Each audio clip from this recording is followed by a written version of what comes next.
there's a picture or something.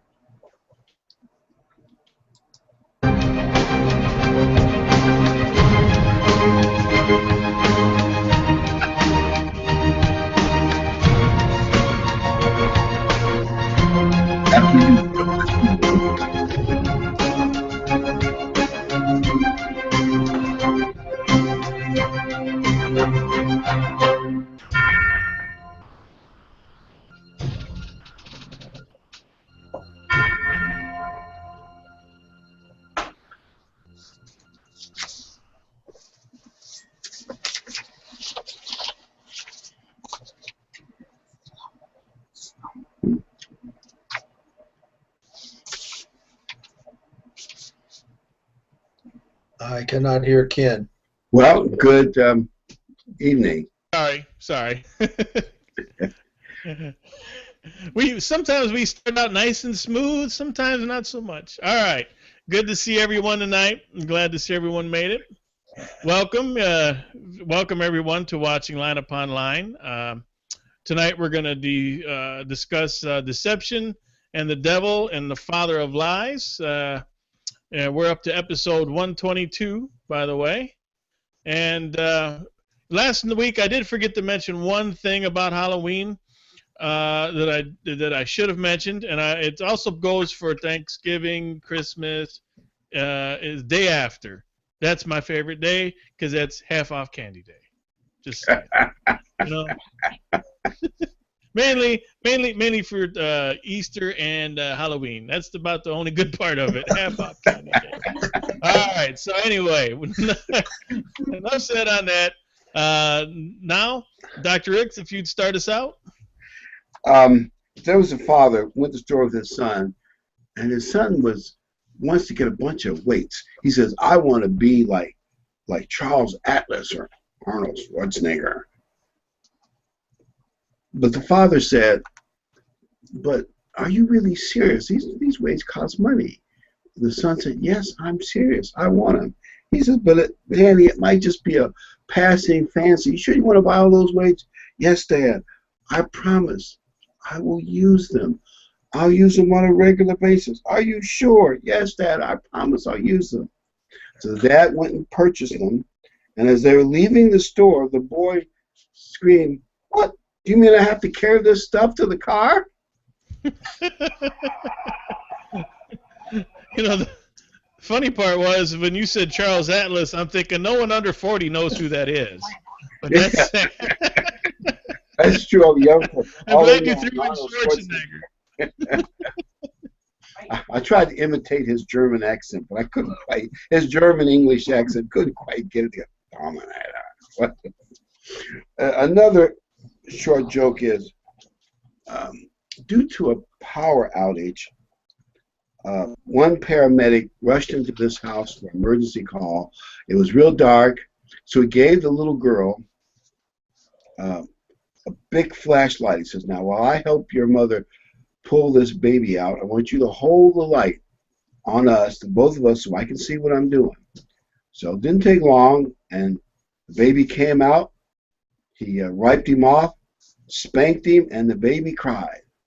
And the paramedic was so happy.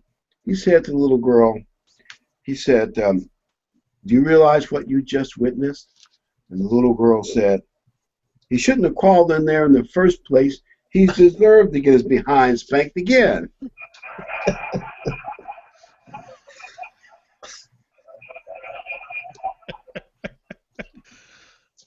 Okay. Well, it's corny, but You know, back to your first joke, I was working in a health club 35 years ago. There was a guy, and there was a super muscular guy. And Christmas time was coming, and he went to his parents' house, and there was a box under the tree with his name on it, and he picked it up, and he was shaking it, and he thought it was a TV, and he goes, "What'd you get me, Dad?" And he said, "Oh, I can't tell you." A week or two later, the box was gone, and his dad had bought him a weight set, and he was shaking the whole set, going, "What is it?" listening to it. Time to up. You needed to get the next level up, in other words. I think you got a TV.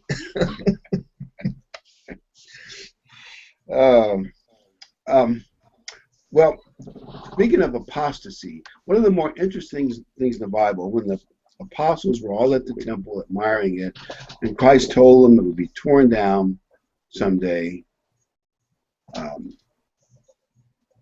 Actually, because they started a fire, all the gold melted. At least in the main part of the temple, the Roman soldiers used crowbars to take those stones apart. Now, the outer wall might be a different story, but take those stones apart looking to get all the gold. So Christ's prophecy came true, but he also said the first thing that's going to happen is going to be deception. You remember the 4 horsemen of the apocalypse? The first of the 4 came on a white horse, deceiving the people. Deception is the first sign of the beginning of the end. It's not exactly the end of the end, more the beginning of the end time age. It's deception. And Christ says in Matthew 24:11 that many will actually come talking about Christ and deceive many. So I'm assuming that as it ratchets up closer to the big end time events, deception is going to get stronger and more people will be deceived. Yeah, I don't know how much more deception we could get on a daily basis. I mean, everything we get is tainted. Nothing we get can you hardly believe. You have to check out your stories half the time to see if any of it's really true. It's pretty sad right now. And then you got to check up on that to make sure it's, it becomes a science project just to find out what happened this morning. Yeah. If you look at a lot of stories on the internet, it'll have a link somewhere in there to the original story, where it goes back to where they got it from. The AP, which another group you can't trust fully. So you got to really dig into it to find out if you're getting the truth, because you can't rely on it. One thing is that the media is so biased. The bias drives their diligence. So if someone who's anti somebody else puts a little twist on something so it's not really true, they put a negative twist, and the media picks it up and they add more layers of misunderstanding as it goes to the public. And like you say, it's almost like, you've heard in computers and in certain math type problems, garbage in, garbage out. If the basic numbers in the beginning aren't correct, everything else is distorted. That's the world we live in. But I want to add something else. In the postmodern world, and that's the world we lived in, 1989, when the communist empire collapsed. I'm reading a book now and I've read others said similar things. One reason the communist empire collapsed is Pravda, the propaganda arm of the Soviet Empire, kept the people in the dark about what was going on in the Western world, and they told them lies, and of course they suppressed the truth and all that sort of thing. But as technology like fax machines and just all kinds of things start to reach behind the Iron Curtain. By the way, I asked students, why did Stalin build an Iron Curtain all across Europe? To keep America from invading Russia? No, not that America wants to invade Russia. For 5 years, America had the only atomic bomb in the world. If we wanted to attack Russia, that would have been the time to do it. But of course not. Invading Russia is a bad idea. Look at history. But no, that wasn't it. It was to keep his own people locked in, because they'd escape, because so to keep the truth locked out as well. And they say that as more of those countries, it's like a pie crust. Once it started cracking, and the truth started to get in there, the people realized how much better off the Western world was than they were, how many lies the Soviet people had been taught and told for many, many years. Well, and as you know, it was really dramatic how in about 7 weeks, starting in the Berlin Wall, East Germany, and then it went right Poland, and almost like a domino effect all the way down to the Mediterranean, Czechoslovakia, and even Russia itself. But he says, you would think that after that, 1989, truth would reign supreme in the world. But something else was getting stronger and stronger. Postmodernism. Where postmodernism, even in the outside free world, they've been pushing God thereby real moral foundation out of the public square. Yeah, you know, and that's a part of communism, that they eliminate God, so the state has control at the beginning. You know, what was it? Evolution. They do everything they can. But who was it? Who was it in charge of the Soviet Union back then that used? It was after. Well, I forget his name. But anyway, they used evolution to eliminate God, so the state could be God. Then they find once they do that, the people become lawless. The people have no basis. They have no moral ground. They have no moral guide in their life. And then the state has to come in and create morality. And they have to legislate morality back into society, or else society collapses from lack of morality. It's crazy. But that's what they do every time. Somewhat forced to create a police state.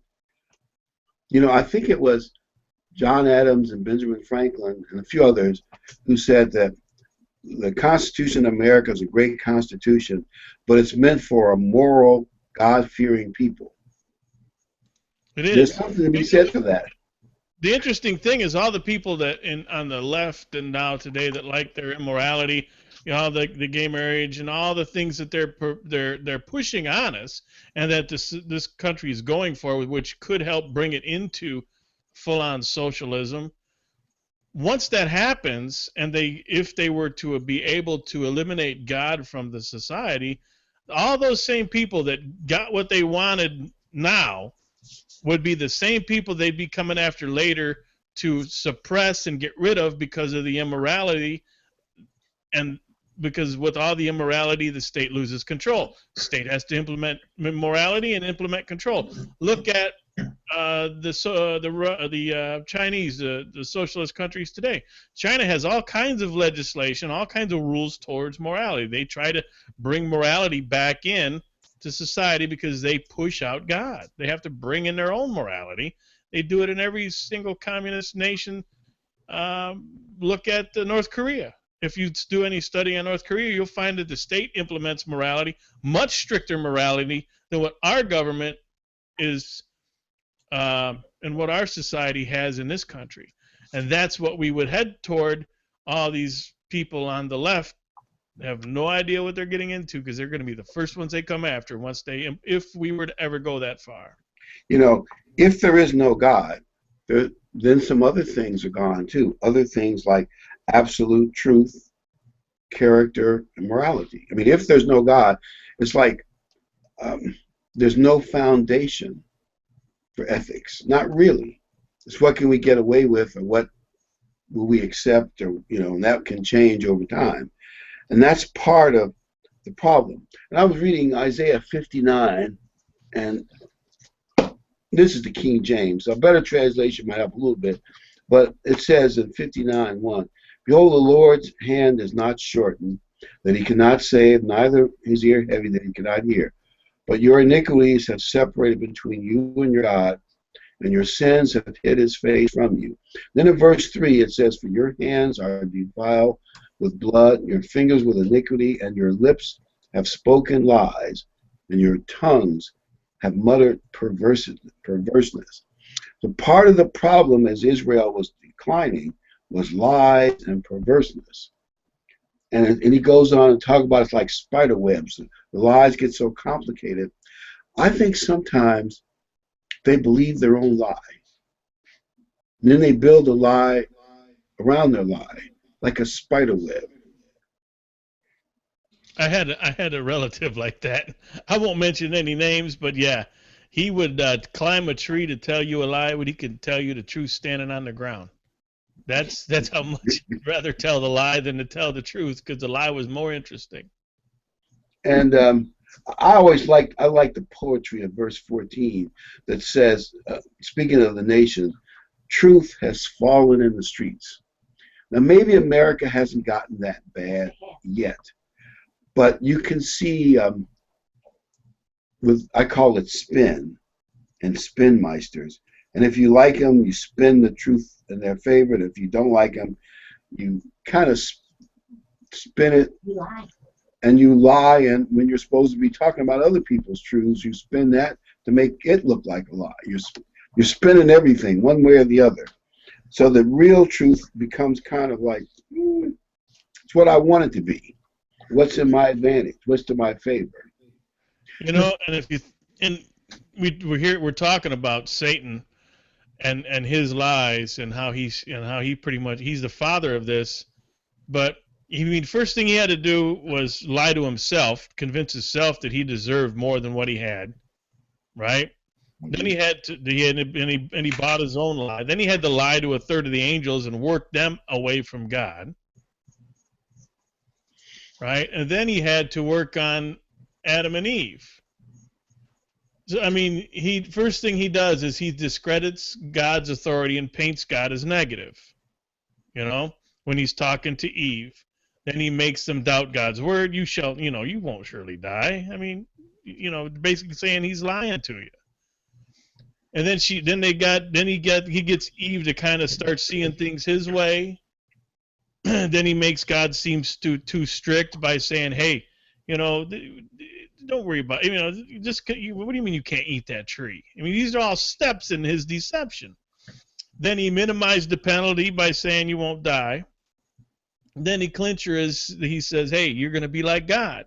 He's been working this, and you can see it every lie and every major, everything that we see today in the media is contrived this way. It works on people's egos. It gets them away from any kind of authority or from God, literally, and works them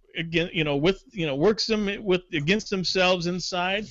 And turns the focus from obedience to God to themselves, makes man the God, man the self. And it's all about you. And that's what we see everywhere we go. I mean, that's what you see all over the media nowadays. It's all about But that's what they're being taught in school. Yeah. Truth comes from the authorities. Well, then they usurp the authority of God. God is the authority. So truth does come from the authority. It comes from God, who's the only real authority. But they usurp that, and they say, but the truth comes from me because I'm in charge. And they don't teach them to think and to reason and put things together. They confuse that. So the ability now to be intelligent is to tell you what you told me, not to formulate ideas and thoughts. It's an absolute farce of what our kids are getting now. Right. What is the number one place in America where the First Amendment basically doesn't exist anymore? What institutions do you think that there is no First Amendment? I mean, very little use of it. It's got to be schools. In the universities. In Congress. Universities are freedom of speech no-go zones. You can't, because if your speech offends anything or anybody, we don't want to hear it. Comedians aren't even going on to school grounds now to do shows because you can't do it. They have no sense of humor. And it's a biased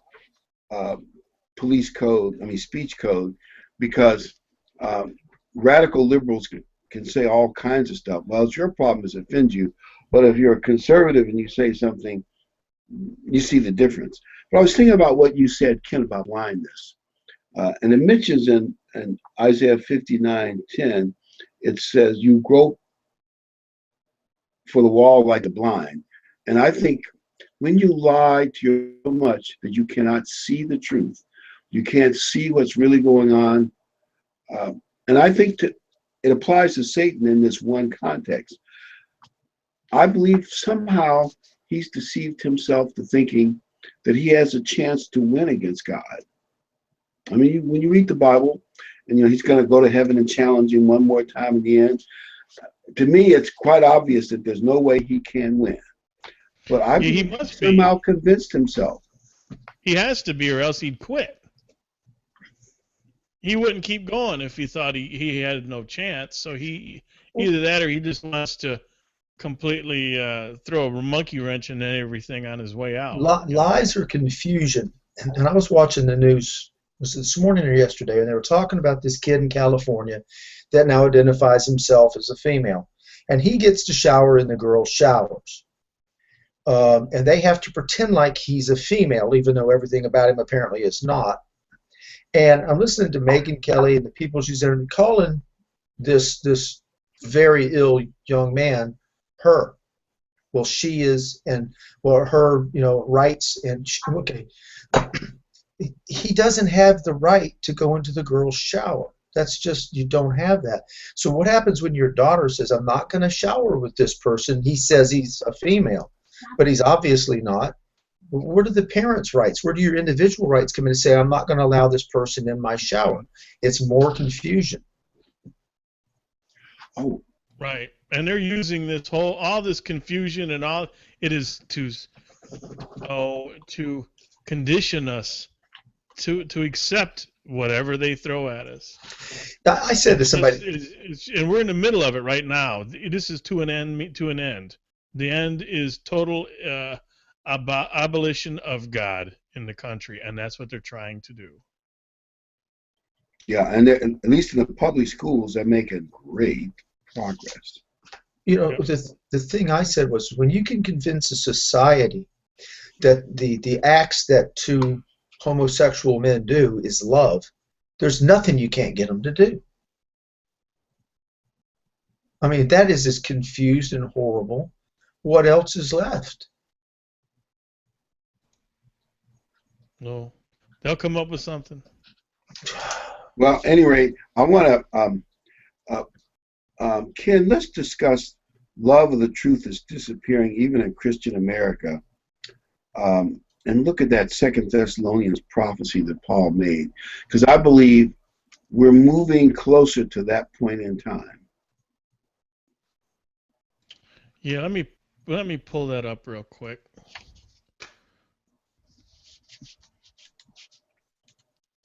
Second Thessalonians 2, and starting in verse 1. So now we beseech you, brethren, by the coming of our Lord Jesus Christ, and by our gathering together unto him, ye be not soon shaken in mind, or be troubled, neither by spirit, nor by word, nor by letter, as from us, as that day of Christ is at hand. That no man deceive you by any means, for that day shall not come except there come a falling away first, and that man of sin be revealed, the son of perdition, who opposeth and exalteth himself above all that is called God, or that is worshipped, so that he, as God, sitteth in the temple of God, showing himself that he is God. Remember ye not that when I was with you, I told you these things. So that's the verses you were talking about. Yeah, and there's so much there that I think is interesting. Well, the first one is verse 3, falling away. They say the context implies a great, significant falling away, because there are always people falling away from the truth. And we always thought, well, does that mean the apostasy of the Worldwide Church of God? Oh, that's part of it. But I think that's only a small part.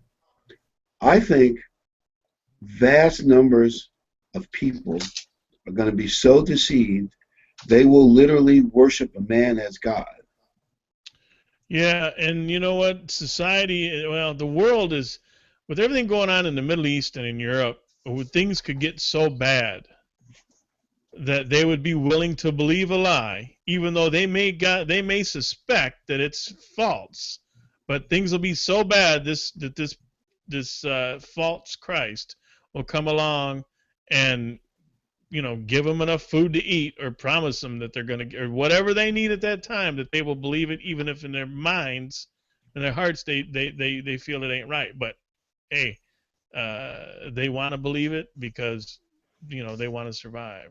Something someone said to me about a great falling away. Our nation was built on biblical principles by men that went to church. 16 some to the worship of God.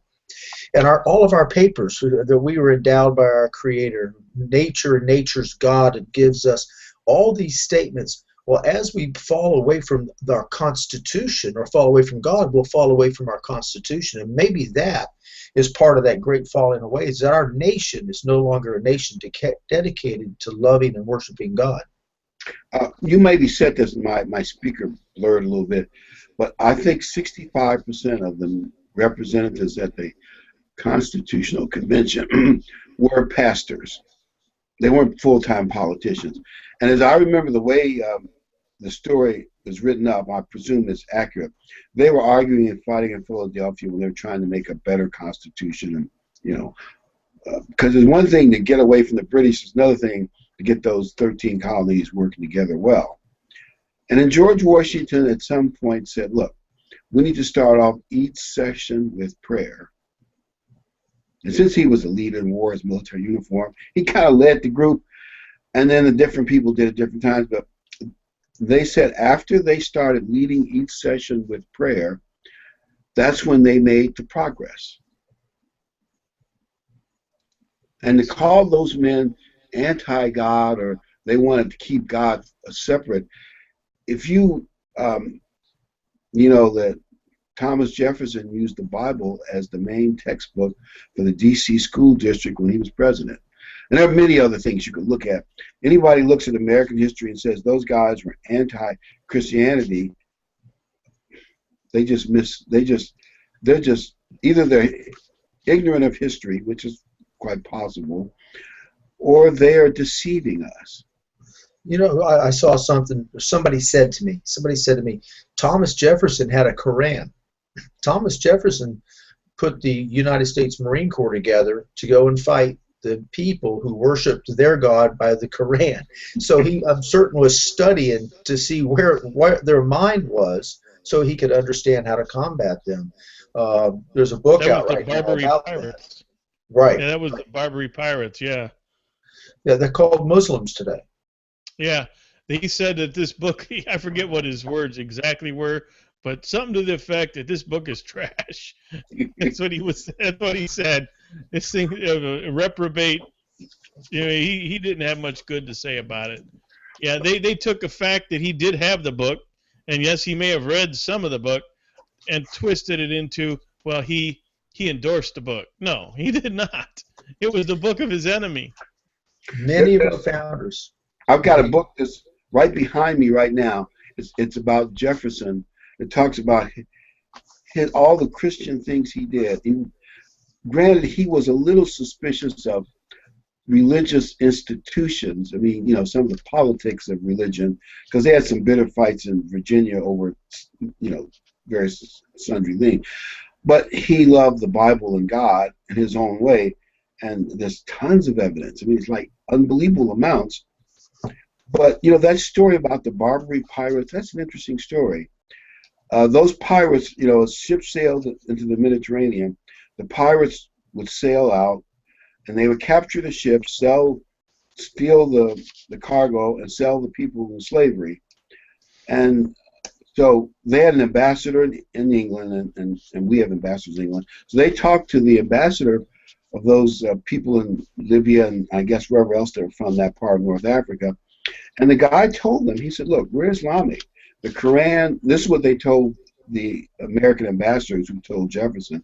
The Quran gives us the right to do anything we want to you infidels, including sell you into slavery and steal all your stuff and kill you. And many countries were paying them a ransom so they wouldn't mess with their ships. And Jefferson decided, no, even though America didn't have much of a navy, he was going to build a navy and a Marine Corps. And, it's a nice story. They went in there and Tripoli, and they learned not to mess with American flag ships. Yeah, that's the song, Shores of Tripoli. That's where that comes from. And that's where the term leatherneck comes from. The men would wrap thick leather around their neck, so these guys would try to stab them in their neck. You couldn't get them. Yeah, try to cut off their head. Right.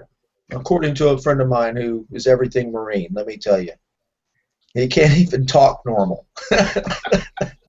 He is a Marine to the bone. I'm sorry? He's straight like an arrow. Oh, this guy is Marine to the bone. It's not for, it's faux war. I had a roommate who was a Marine. He was tough. And one day we got in an argument. I won't go into details. He smashed his fist through the drywall. Oh, well, I better not say anymore. He was an interesting guy. Interesting guy. And glass, too. And he smashed his fist through a glass door, too, of some young ladies that were giving him some. Anyway, Well. everybody his temper, but he was Marine tough. Most Marines, of course, don't do stuff like that. Let me apologize to all those tough Marines out there. No, my buddy doesn't do that. He's a very even-tempered guy. I don't think I'd cross him, but he's an even-tempered man. You know, something else you mentioned in here was group pressure. And I think we're seeing a lot of that group pressure today, because if you don't believe the way the group believes, you're kind of ostracized and called various names, racist, sexist, homophobic, or whatever. If you don't go the way that the group forces you into, if you try to be an individual and think for yourself, you're looked down upon, and that pressure, especially on young people, is immense. So, those that are spreading lies, if they put enough group pressure on you, the lie becomes a fact, because you either believe it, or you're on the outside, or you are labeled something you don't want to be labeled. One of my many adopted kids calls it groupthink. Yes. And he's in school, and he's older than most of the kids. And so he started noticing that all the kids sit in the same place every day.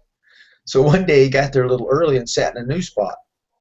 And the kid came in and he goes, "You're in my seat." He says, "No, I'm in a seat that's provided for all of us. If I kept sitting where I am, I would never have got to know you. Hi, I'm Jeremy." And he said, "It's time to maybe you sit over there and start to think on your own." He says, "Ever since you were assigned seats in school, when you get to college, they don't assign the seat, but you assign yourself a seat, because now you've been taught how they want you to think. I have to sit here every day in this seat." And Jeremy, every few days, would find a new seat just to disrupt things. I encouraged him. I really did. And he occasionally watches us. By the way, I want to read verse 10 of 2 Thessalonians 2. "And with all deceivableness of unrighteousness in them that perish," and this is the devil, of course, and the beast and false prophet doing this, "because they receive not the love of the truth, that they might be saved." And I really believe that's one of the things that people don't love the truth. It's what will keep me out of trouble, what will make me popular, or what do they want me to believe? But I think they don't care about the truth. The truth doesn't fit in what they've been taught as fun or exciting or whatever. The truth doesn't fit into the normal society way of thinking. Truth is scary. You know, the truth is scary. If you misbehave, there's consequences. And if you go against what the authorities are telling you, then there's consequences. But the authorities are allowing you to do things that are not proper, but telling you that that's good. They've confused good and evil, and we all know the scripture. It's on so many levels, and I don't want to just harp on one, but it seems like everything that we would consider terrible, how horrible that person has this thought process or does these things to themselves or someone else. It's good that they are so strong that they can continue to do things that are against what we traditionally felt were good and godly, and live a life that way. But the end result is always the same. You know, and there's so many scriptures that God wrote about lies. Satan is the father of the lies, and he hates a lying tongue. In Proverbs 6:16, for these are the 6 things that God hates. Christ said to the Sanhedrin, "You're of your father, who was a murderer from the beginning, and the truth is not in him." He likens a lie with murder. By the way, Dave, we probably ought to get to that. There's one of the propaganda techniques that you'll see in propaganda books. It's called deification. About that section on deification is it's dangerous. Deification is dangerous. And I just think we ought to share with our audience how deification has been abused and why it's dangerous. You see that in a lot of places, and in business, in movies, in everybody. They use the term idol. We're not supposed to have idols. They have the television program American Idol. I talk to people about different religious leaders and some of the big names that's on television. People think that they're so wonderful and so righteous and so amazing. And on occasion, I'll stop, and I don't dwell on any of the programs for a few minutes, and I don't hear them giving meat. I'm talking about prophecy, right and wrong. It's just feel-good stuff. We have to be careful not to look even in the church and find a minister that you look to and say, I think that guy, he's got something way above everybody else. We're to look to God through Jesus Christ, and the church and the ministry are supposed to help us and guide us. I tease my wife because there's a minister, and I'm not going to mention him by name because little by little he's becoming my enemy. I'm kidding. But Sandy always goes, oh, I love to hear him talk. He's my favorite speaker. And I'm going, but what am I? Chopped liver. Old man's a prophet in his own town or whatever. So she, I tease her about that. But the fact is that people will find somebody and for whatever reason, as I grew up in martial arts schools, these guys were with these masters, man, they came in the room and nobody moves or blinks, and people would idolize them like they were above, they were somehow amazing. And we do that with everything in this country, from music to sports stars to whatever. And the fact of the matter is, it's just a guy. And leaders, world leaders, not just religious leaders, but world leaders do the same thing. They convince you that they somehow are the Hirohito in World War II. Nobody'd ever heard him or seen him. They thought he was God. Look, the worship of your God got you. And speaking of world leaders, but the ones I want to emphasize the most is that they specifically use the deification technique. Evil dictators like Stalin, Hitler, Mao Zedong, Pol Pot, especially the first three of those, they use the state propaganda. Of course, they control the movies and the newsreels and education. They use that to have themselves deified. They literally did worship Hitler. And Stalin, these men killed millions of their own people, not in war, just in persecuting those that, and actually Stalin and Mao did some stuff to it, and Pol Pot, that it's just so gruesome to even think about. That's how evil they were, but yet they use the media to have the people worship them, literally, put them up on a pedestal as God. In other words, because communism had no God, so what did they replace it with? People like Stalin and Mao. Now, Stalin, I know for a fact, seeing some of his propaganda, there was an actor who looked almost just like him, but more dynamic and better looking. He had that actor play him in the newsreels and the movies. But literally, they deified Stalin, and these men were pure evil. It's a grotesque substance. Well, go back to Nebuchadnezzar. Nero. Yeah, okay. Caesar was taking statues of David and having his head put on them at one time. And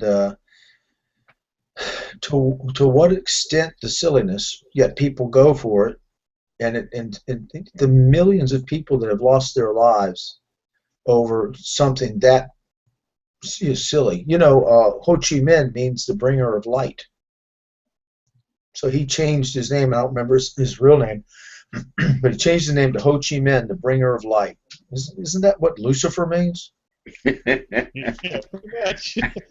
And I think Stalin changed his name from some weird name that means steel, a man of steel, Stalin.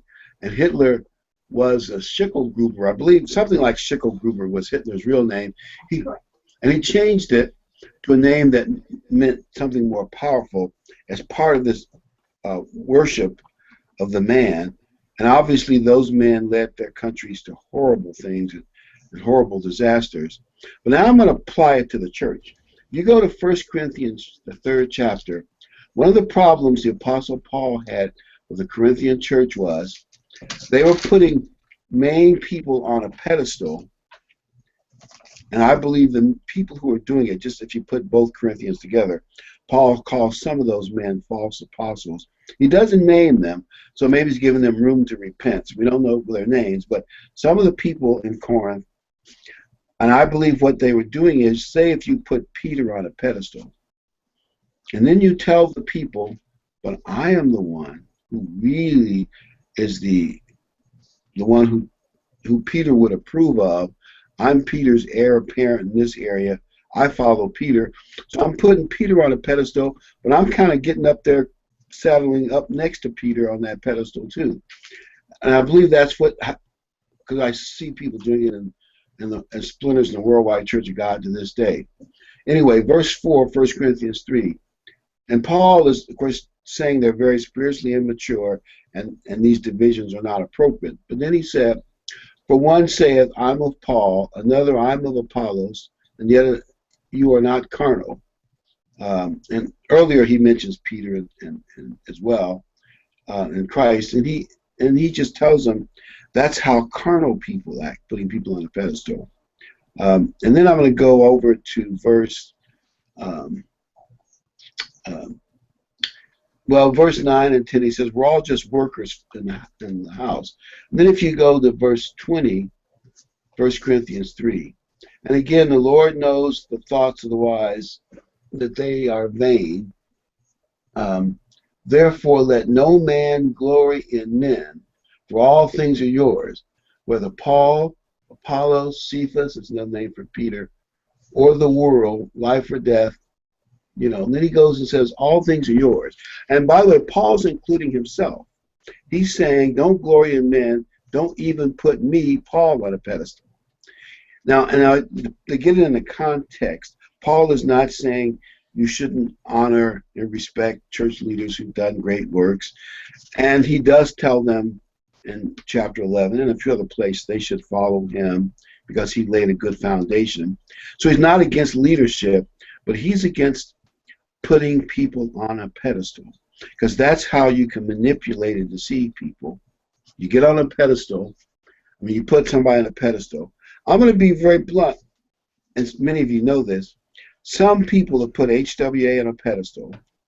I remember the first sermon I heard him say, he was criticizing people for treating them like the Pope. He was very dramatic, and the first sermon I ever heard him give. But anyway, you put him on a pedestal, and of course he's gone, and then you say, but I have his mantle. Therefore, by implication, I'm on the pedestal with him. And then because he's on a pedestal, you can't question anything I say. Even doubting what I say is like the devil, and I can manipulate you all into believing things you shouldn't believe and acting in ways that are unchristian because I speak for the guy on the pedestal. I've had people kind of say that, and I'll say this about Herbert Armstrong because I grew up my entire life. He made changes in the church. He would come out and change. We did not understand this before. It should be more this way. So he never claimed to be perfect. But people want to look for somebody perfect. I had a guy tell me one day, he says, all of his faith is in the cross. And I said, well, I guess you're expecting vampires. And he got pretty upset. My faith is in the sacrifice that Jesus Christ did for me. And that God the Father will listen to my Lord and Savior and hopefully give me forgiveness and allow me to be in his kingdom. But people look for toys, symbols, statues. I had a lady tell me she wanted to sell her house, so she took a St. Joseph statue and she buried it upside down in her front yard, and that made her house sell quickly. We in the church have got to just run from anything that looks like idol worship, because it is still a lie. And God is very, very clear about what he thinks about lies. By the way, if you're really honest about the Bible, any Bible hero who get a lot of coverage. Now, there's some people the Bible just barely mentions.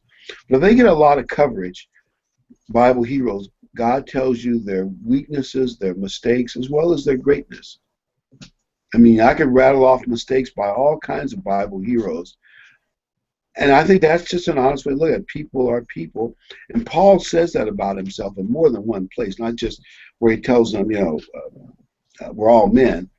But even though Paul maybe was the greatest of the apostles, he didn't want to be put on a pedestal, because those people in Corinth that were doing that were doing it for the purpose of manipulating and deceiving people.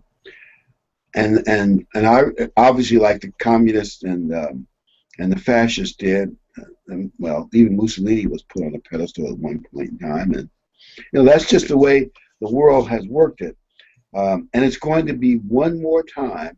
I believe we're going to see them worship the beast. Oh, by the way, there is no temple in Jerusalem right now. That's one thing the Arabs are fighting about. They claim 3 Jews went up who were interested in building the temple, went up to the Temple Mount to pray. I don't know if that's really true or not, whether they actually prayed up there or not, but just a rumor that's enough to have this intifada going on. But you realize that when Daniel first gave that prophecy about abomination of desolation, no temple existed. I mean, it wasn't built for another 40 years. So the fact that no temple exists now doesn't mean anything. Christ said it's going to happen before the end. And I think the Jews are going to get tired of all the mistreatment. They're going to soon be, as even America throws to the wolves, and they're going to eventually turn to God and rebuild the temple. If you watch the news, you'll see something. It'll say 3 Jewish people shot a Palestinian today. If you read the whole story, it's because he was trying to stab 3 Jewish people. And all of these things. I was talking with a friend of mine, and when they talked about this UC Merced stabber, his last name was Muhammad. I said to my friend, "Did you hear what the guy's name was?" He says, "No." I said, "It was Muhammad." He goes, "Why isn't the news doing this to say anything?" And I said, "The Bible says that the descendants of Ishmael they'll be wild men, and they'll do these things." And he says, "Why isn't everybody reporting that?" And I said, "It's not everybody's job. It's the church's job to report that. The churches are not reporting it because it's feel-good sermons. They're not telling the people what is actually happening, that our borders are being breached, like Deuteronomy says, and that they'll come into our country with a language we don't understand, and they'll eat our grain, and they'll take our things, like it says in Lamentations. The church leaders aren't doing this. They're passing the plate. Joel Osteen makes remarks about the Islamic people who come to his services. It's because he's not preaching doctrine, and none of the churches are. It's just very little getting out there about the truth of what's happening around us today. Yeah, all they're doing is preaching the smooth things, and you have to seek out the doctrine. It ain't going to find you. You got to look for it. You're definitely not going to find it walking into your average church on a Sunday afternoon. You're just going to find a lot of feel-good, I'm occasionally, I don't want to put everybody, occasionally, I'm sure they bounce around and may accidentally bump into some truth, and there's some good things I'm sure said, but you're not going to get deep into what God's word actually means on a Sunday church, because if they did, they wouldn't be there on Sunday. I met a young pastor today, and we were just talking, and I'd made a joke or something in the class I was doing, and he speaks up. He says, "I'm the pastor at my church." And I go, "I don't care." And he laughed, and he said, "Well, I'm going to tell you this. The law is not done away with." And I said, "No, it's not." And so I said, "Well, we'll talk after class." After class, he waited for me. And he said, "The law is not done away with." He says, "God is the same yesterday, today, and tomorrow." He didn't do away with the law. He did away with one covenant And I said, yes, and created a new covenant. And he gave me his number, and he says, I'm going to call you over the weekend. I want to talk with you. It's interesting that this guy, I don't know anything else about him other than that, but he looked at me and he says, I've had it with people saying the law is done away with. The law, he's the same yesterday, today, and tomorrow. And I said, you got it. Let's talk. So interesting. I don't know who he is or what their church is about. But he was he goes, and I'm gonna let you know, because he wants me to do some classes for his people. Excuse me. He goes, I want you to know we're not politically correct. We just look at it for what it is. So I found that interesting. I don't know who this guy is, but I'll talk with him. It's interesting as the world, as the majority of the world is going to in the opposite direction of God. They're running towards Satan and the lies and everything that he represents. There seems to be a small group of people that are starting to ask questions, there's that aren't going that route, and that group is getting, it's a small group now, but it may grow. But there are people starting to break away from this, seeing that, hey, this stuff isn't right. Something I put together in my head, and I could be completely wrong because it's in my head. So I can understand that. Yeah. I thought that would be the case. Line upon line and precept upon precept, and we understand that. But here a little and there a little. The first shall be last, the last shall be first.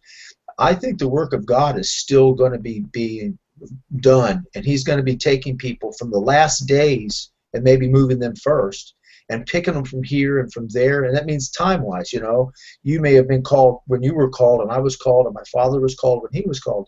But it's all God is assembling his A-team.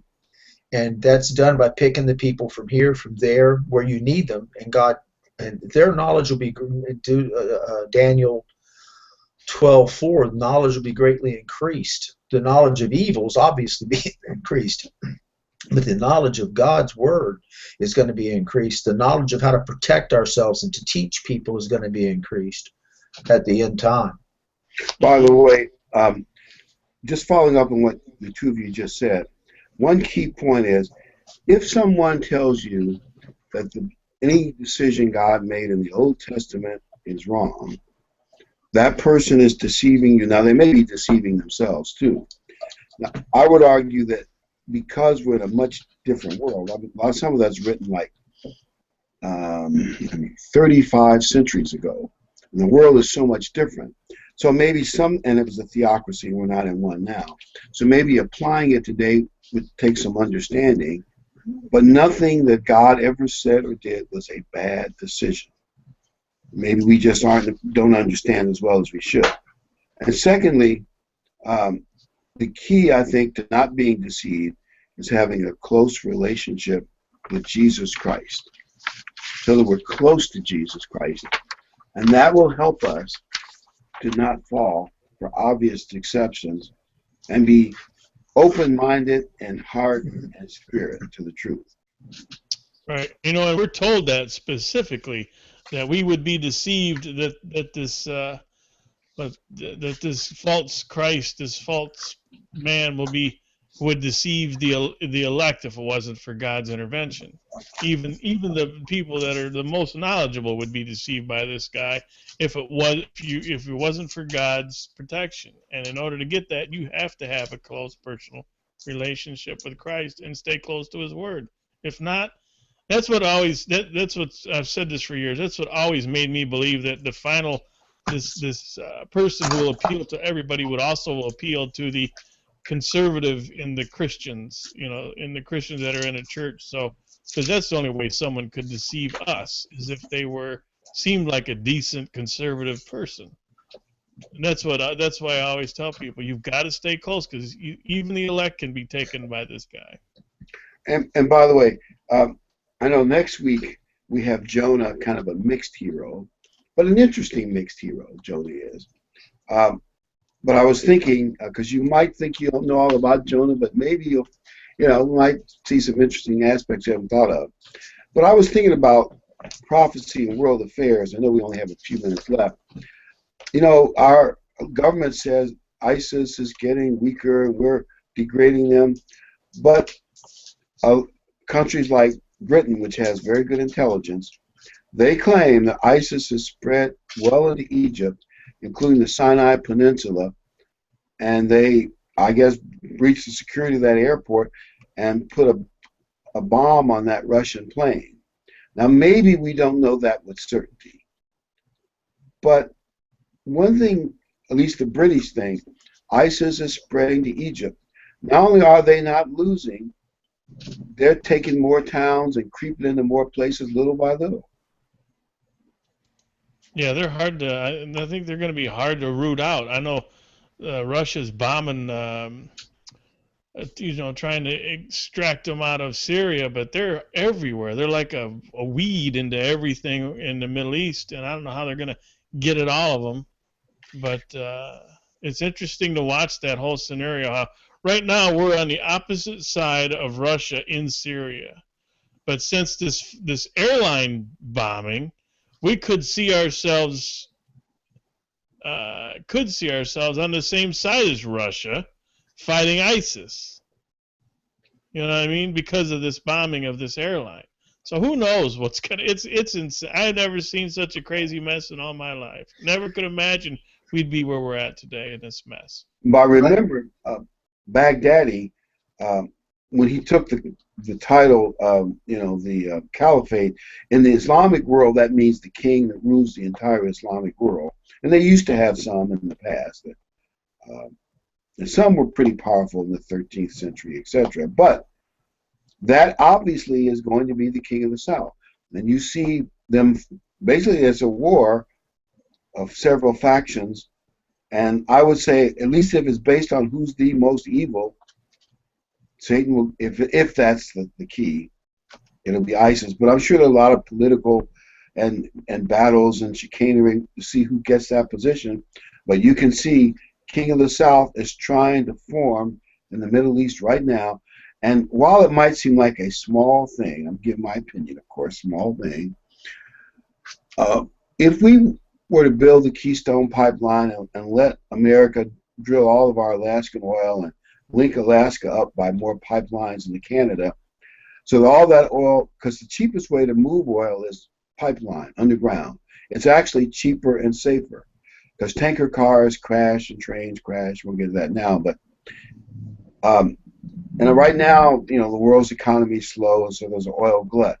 But when things heat up again, and OPEC decides to cut back production someday, we're going to miss not having an easy access to reliable partners in oil.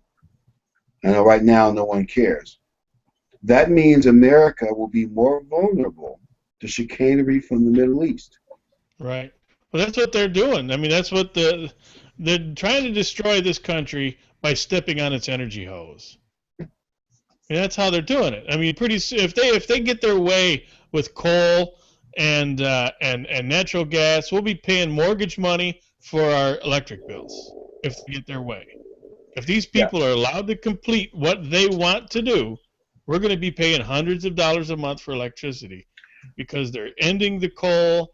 They're trying to shut down the fracking and the removal and the extracting of the natural gas.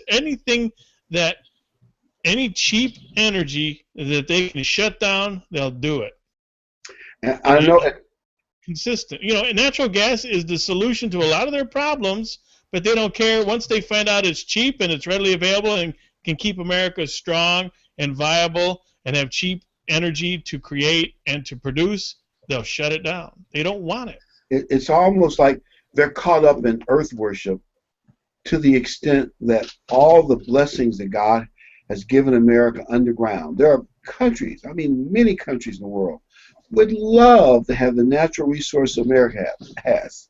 Coal, gas, oil, and a bunch of other minerals and stuff too. They would love, I can't think of too many countries in the world that if you told them you got major gas and oil, right under your feet, they wouldn't drill it. I know the environmentalist radicals,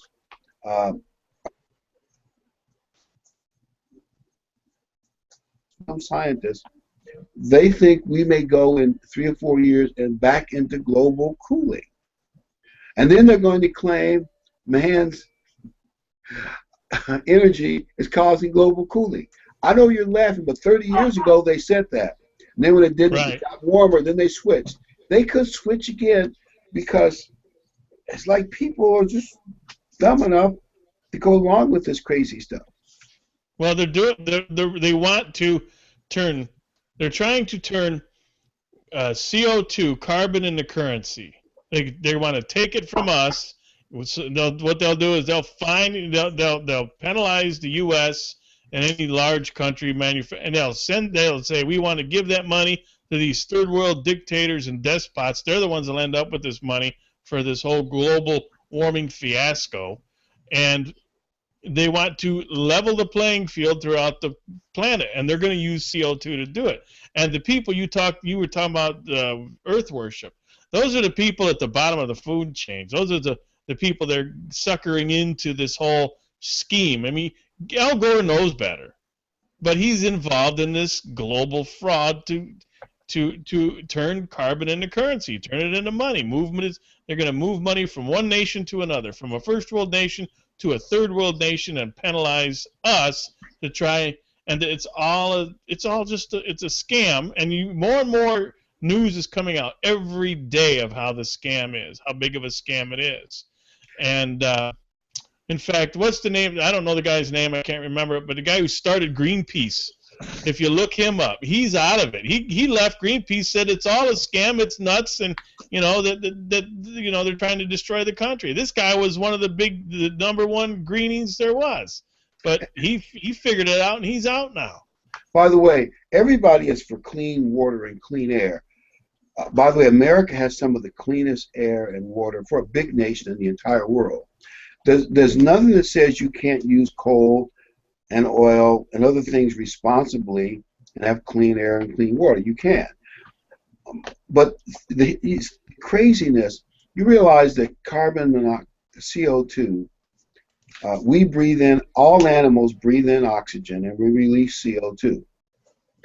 Plants take in CO2 and they produce oxygen. It's a perfect symbiotic relationship. It's at the core of life on Earth. And they call one of the gases that's the core of life on Earth a poisonous gas is the height of scientific folly and idiocy. But in the name of clean air, they got people believing it. Well, if there were no people and no animals on the planet, then we'd have pure air. Well, then the plants wouldn't get some of the stuff that they need. You see how stupid that is? Yes. There's more argon in the atmosphere, I think, than CO2. And water vapor, if you want to talk about greenhouse effect, water vapor is the number one greenhouse effect. We got to eliminate that. These people aren't too bright. I mean, they're just not, they rely on the ignorance of the people coming out of the public schools to be able to sell their trash science. Well, it's not even science. They call it, they call it consensus. At one time there was a consensus throughout the world that the world was flat. Around the turn of the 20th century, there was a consensus that you couldn't go faster than 100 miles an hour. I remember one time when they first started trains, they figured if you went past 100 miles an hour, you would die. At one time, that was a scientific consensus. It wasn't too long ago, after the telescope was invented, that they took a look at Venus, and they seen that they couldn't see the planet. It was all covered in this cloud. Well, they figured this cloud was water vapor, and it was closer to the sun, so it was warm.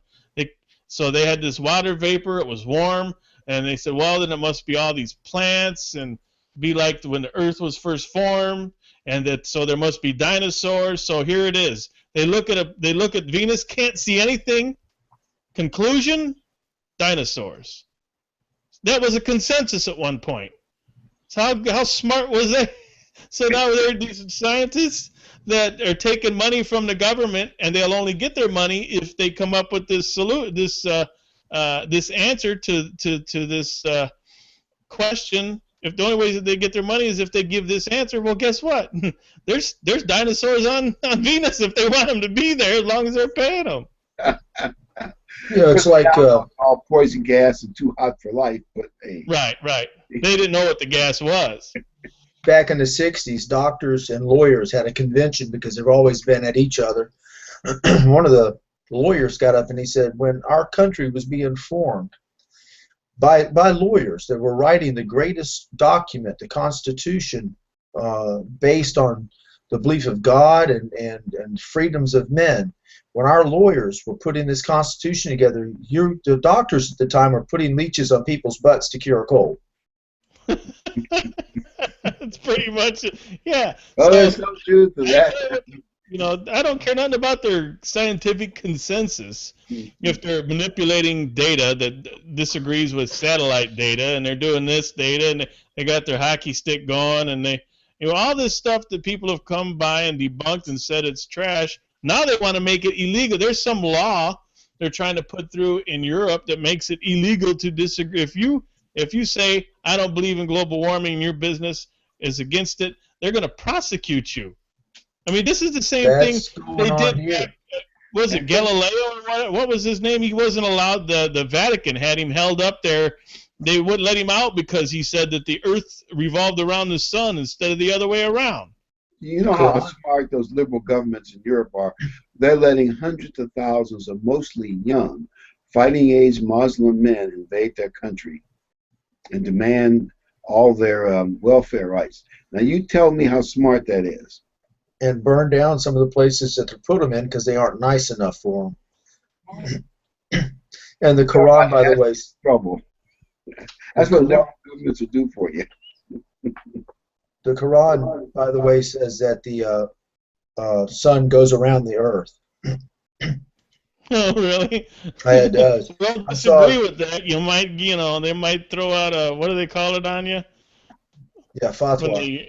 Yeah. Yeah, I watched this cleric. He goes, I'm standing here, I'm not moving, but as the day goes, you see my shadow move? It doesn't make any sense. And he says, if a plane goes in the air and the earth is going around, the plane would just go into space. But if the sun is going around us, that plane just can fly anywhere it needs to. You're getting too deep for me. But I was thinking, I guess we might as well close. We don't want to shock these people too much. But remember, Jonah next week, a mixed hero. And by the way, Jonah was a marker for the Messiah. So it's more important than people might think.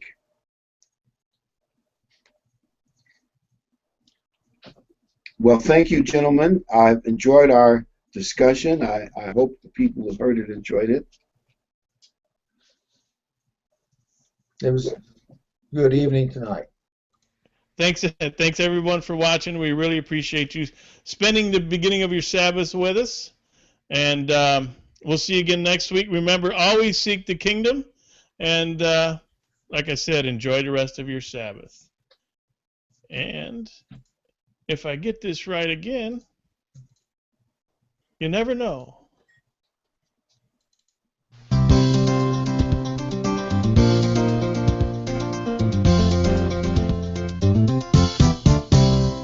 We're happy you could make it.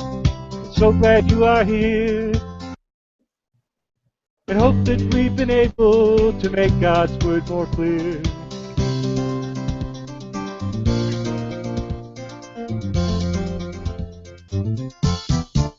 Until next time, may God be with you in everything you try. But for now, till next week, we have to say goodbye.